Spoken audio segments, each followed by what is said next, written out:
Rain lashed against the neon sign of Maggie's Diner, the kind of small-town restaurant where the paint peeled on the windows, and the bell above the door jingled tiredly with each customer. Inside, the warm glow of hanging lights couldn't quite hide the wear and tear. Cracked vinyl booths, scratched counters, and coffee mugs stained from years of endless refills. It was nearly closing time. Most of the staff wanted to rush home, but Anna Miller, a 23-year-old waitress with tired eyes and a warm smile, kept moving from table to table as though every customer mattered. She didn't have much in life, but she believed in serving with kindness.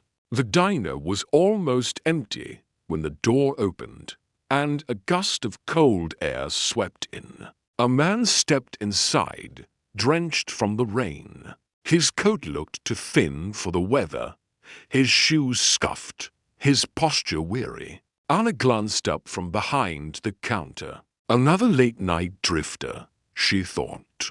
She smiled anyway. "Take a seat, sir." Kitchen still open. The man slid into a booth by the window, dripping rainwater onto the vinyl seat. He scanned the laminated menu, his hands trembling slightly. His face was weathered, but his eyes carried a quiet intelligence, the kind that noticed everything but revealed little. Anna walked over with her notepad. "What can I get you tonight?" The man hesitated, biting his lip. Finally, he whispered, "Just a cup of coffee, please." Anna's heart sank. She'd seen that look before, the shame of someone who couldn't afford more. She gently nudged. "Our special tonight is chicken pot pie. It comes with coffee. I'll bring it out." The man shook his head quickly. "No, thank you. Just coffee." Anna forced a smile, scribbling the order. But inside, her chest tightened. He's hungry, but he can't afford it. When the kitchen bell rang, Anna brought the coffee. As she set it down, she slipped a small plate of fries beside it. "On the house," she said softly. The man blinked, startled. "I didn't. Kitchen made too much." Anna lied easily. It would go to waste. He stared at her for a long moment, then gave a faint smile. "Thank you." For the next half hour, he sipped the coffee slowly, nibbling at the fries like they were a feast. When the bill came to $2.75 for the coffee, his hands shook as he pulled out his wallet. Inside were only a few crumpled bills and coins. He froze. He didn't have enough. Anna noticed immediately. Without a word, she reached for the bill, tucked it into her apron, and walked away. She slipped her own tip money into the register to cover it. When she returned, she smiled brightly. "All taken care of. Have a good night." The man stared at her, stunned. His lips parted, as if he wanted to speak, but no words came. Finally, he whispered, "Why?" Anna shrugged. "Because sometimes people just need a little kindness." The man sat silently for a long moment, staring at her as though memorizing her face. Then he stood, nodded once, and left without another word. Anna watched him disappear into the rain. She sighed, exhausted. For her, it was just another night, another small kindness in a world that rarely noticed. She didn't know that her choice would ripple far beyond what she could imagine. After closing, Anna wiped down the counters, humming softly to herself. The owner, Maggie, grumbled as she counted the till. "You're too soft, Anna," Maggie muttered. "I saw you cover that man's bill." You can't keep doing that. This isn't a charity. Anna smiled tiredly. It was only a couple of bucks. Maggie shook her head. Couple of bucks here, couple there. It adds up. You've got bills to pay too. Anna didn't argue. She just finished her cleaning, hung up her apron, and walked out into the rain. That night, Anna Miller thought she'd only lost a few dollars. What she didn't know was that her kindness had been seen and remembered. Because the man she fed was no ordinary drifter. He was a billionaire in disguise, testing the world for a spark of humanity.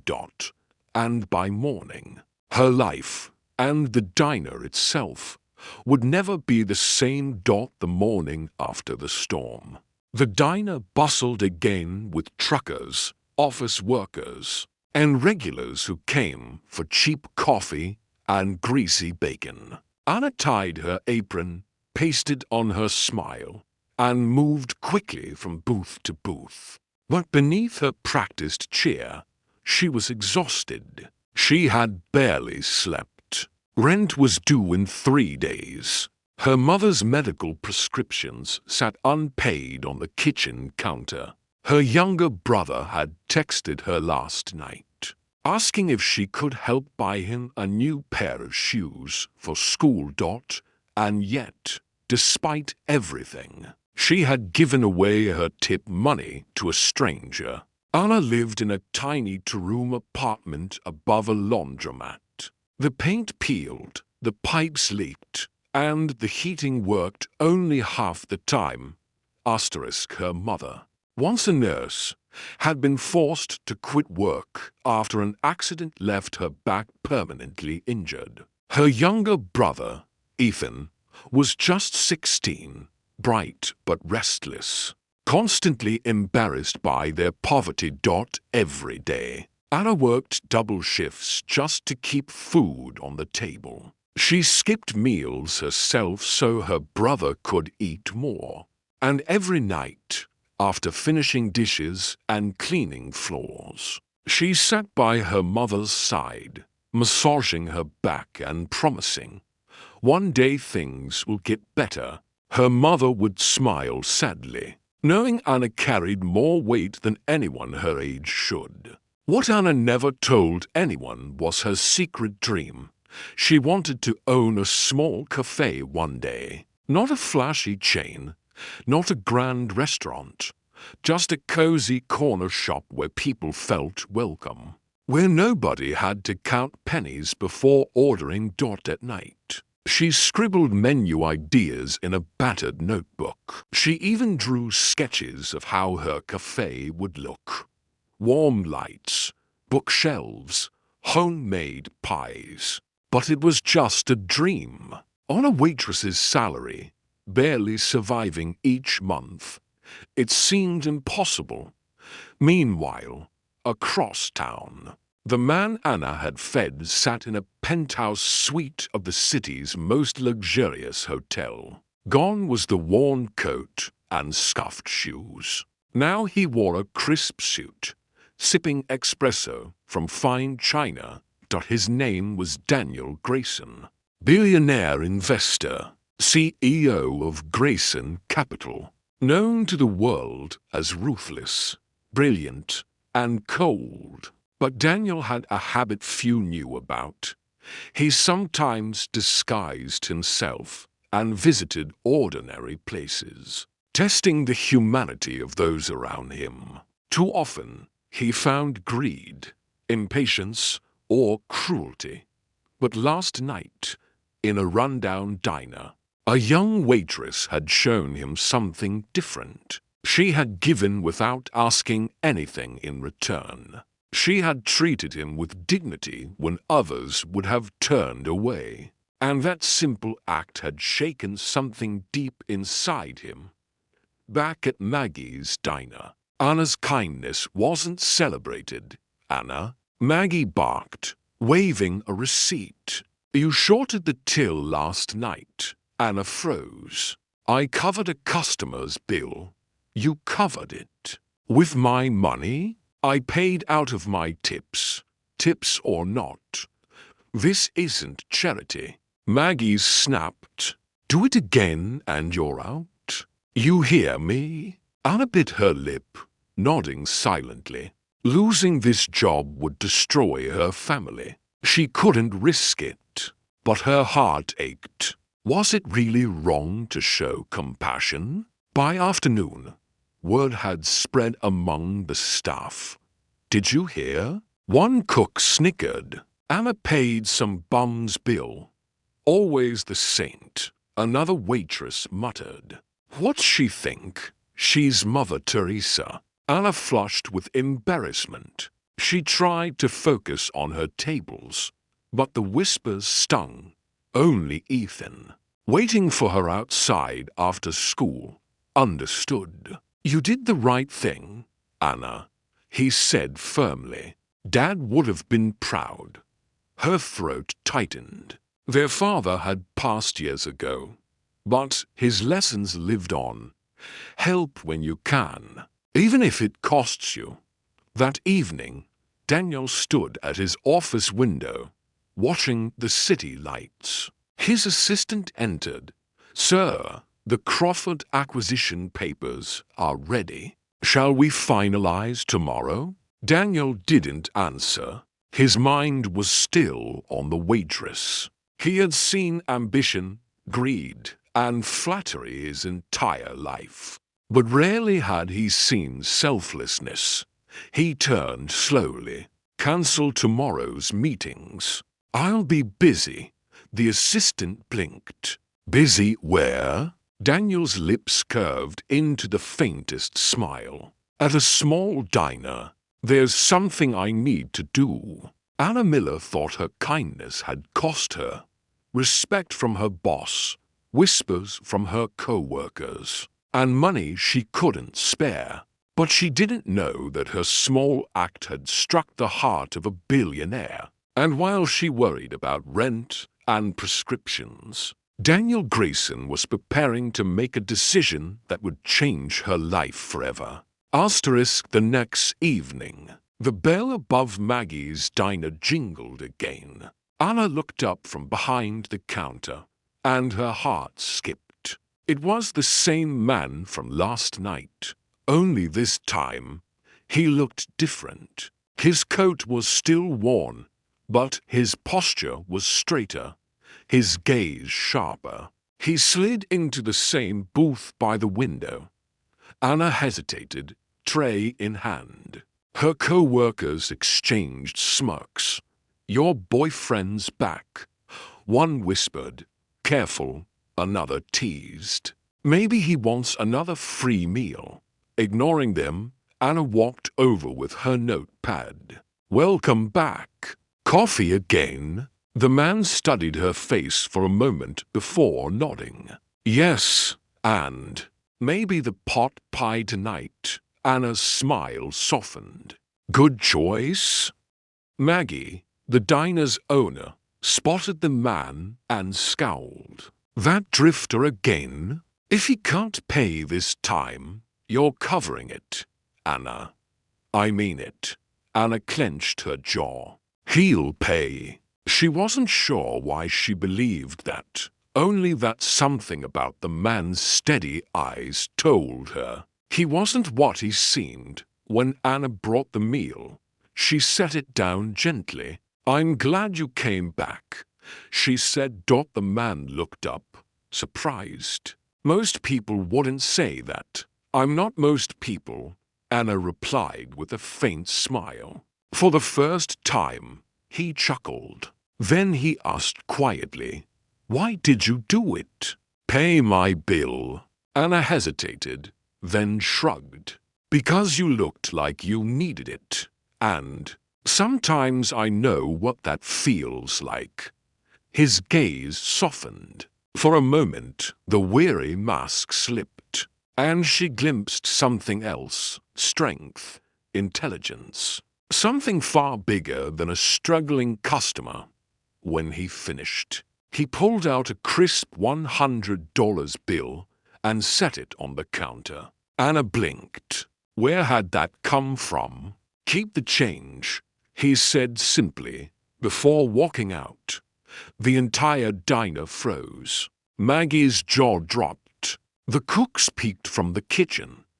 Who the hell was that? Maggie muttered, snatching the bill. Anna stared after him, confused.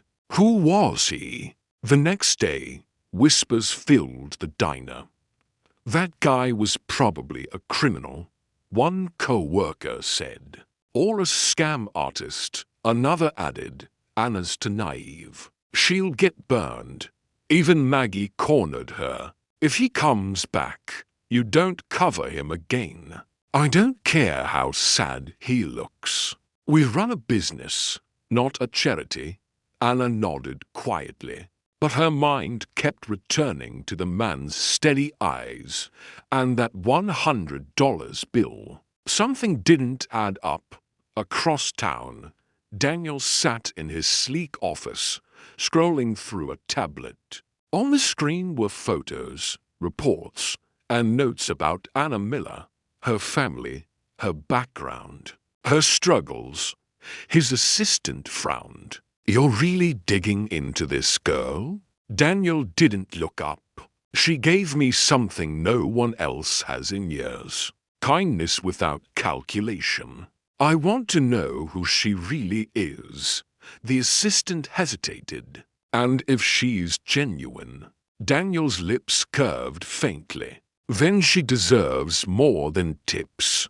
That night, Anna returned home to find Ethan pacing the apartment. Anna, the landlord came by. If we don't pay rent by Friday, we're out. Anna's chest tightened. She reached into her purse, pulling out the few crumpled bills she had. It wasn't enough, not even close. Her mother, hearing the commotion, called weakly from the sofa. It's okay, honey. We'll manage somehow. But Anna's eyes filled with tears. She was drowning, and yet she still thought of the man she'd helped. For the first time, she wondered, had she been foolish to give when she had so little herself? 2 days later, the man returned. But this time, he wasn't in a worn coat. He wore a tailored suit, shoes polished, his presence commanding. The diner went silent as he stepped inside. Anna nearly dropped her tray. Her co-workers gawked. Maggie's eyes widened. He walked straight to Anna's counter. We need to talk. Confused, Anna led him to the booth. Her voice trembled. Who are you? He smiled faintly. Daniel Grayson. The name rippled through the diner like a shockwave. Even Maggie gasped. Everyone knew the name. Billionaire investor. One of the richest men in the country. Anna's mouth went dry. Yes, he said simply. And I haven't forgotten what you did. Anna had fed a stranger out of kindness, not knowing he was one of the richest men in the world. Now he was back, no longer hiding. And the diner and Anna's life were about to be turned upside down. Because Daniel Grayson didn't just come for dinner. He came with an offer that would change everything. The diner buzzed with stunned whispers. Daniel Grayson, billionaire, investor, a man whose face often appeared on magazine covers, sat calmly in the same booth where, days earlier, he had eaten fries like they were a treasure. Anna sat across from him, her hands trembling. I don't understand. Why here? Why me? Daniel leaned forward. His voice was calm but firm. Because you did something most people wouldn't. You gave when you had nothing to gain. That kind of heart is rare, and I intend to honor it. He stood, drawing every eye in the diner. Maggie froze behind the counter. coffee pot halfway to a cup. "I'd like everyone's attention," Daniel said, his voice carrying across the room. "As of today, this diner is mine. I've purchased it." Gasps filled the air. A fork clattered to the floor. Maggie's face turned pale. "You what?" Daniel slipped a document from his briefcase, setting it on the counter. "The sale is finalized. Maggie, you've been paid handsomely. This place has new ownership." Anna's jaw dropped. Her co-workers gawked in disbelief. Daniel turned back to Anna. His gaze softened. "And as for who will run it?" He paused, letting the silence build. "I choose Anna Miller." The diner erupted. "What?" Maggie barked. "That's insane." One waitress snapped. "She's just a waitress." A cook muttered. Anna shook her head furiously. "No, I can't. I don't know how to." Daniel interrupted gently. "You already know how to serve people. That's the hardest part. The rest can be learned." Anna's eyes filled with tears. "Why me?" "Because," Daniel said, "when no one else cared, you saw a hungry man and treated him with dignity. If you can do that for a stranger, you can lead." The room exploded in arguments. Maggie stormed out, muttering curses. Other staff members whispered angrily, jealousy in their eyes. "Why her? She's poor. She doesn't know anything about business." Anna felt the weight of their stares, the sharp edge of their resentment. She wanted to shrink into herself, but when she glanced at Daniel, his steady gaze anchored her. "You don't have to believe in yourself yet," he told her softly. "Believe that I do." The following week was chaos. Lawyers, contractors, and reporters swarmed the diner. Headlines blared. "Billionaire buys local diner after waitress's act of kindness." Anna suddenly found herself in meetings, learning about finances, suppliers, and renovations. She stumbled, made mistakes, and often cried at night. But every morning, she returned determined to try again. Her co-workers tested her, some refusing to follow her lead. But Anna surprised them. She didn't bark orders like Maggie. Instead, she worked alongside them, wiping tables, refilling coffee, listening to their complaints. Slowly, grudgingly, respect began to replace resentment. One evening, Daniel invited her to his office. The view of the city's skyline glittered through floor-to-ceiling windows. "You're doing well," he said. Anna laughed nervously. "I feel like I'm drowning." He leaned back. "Drowning means you're learning to swim. Tell me, Anna, what do you want this place to become?" She hesitated, then pulled out her old notebook, the one filled with sketches and menu ideas. "I always dreamed of a cafe where people felt at home. Good food, fair prices. A place where nobody had to feel ashamed for ordering only coffee." Daniel smiled slowly. "Then make that dream real." Under Anna's direction, the diner transformed. The peeling paint was replaced with warm colors. The menu expanded to include her homemade pie recipes. Shelves with books and board games appeared in the corner. Word spread quickly. The old Maggie's is gone. Anna's cafe is something new. Customers poured in. Truckers still came, but now so did families, students, even business people who wanted comfort food with heart.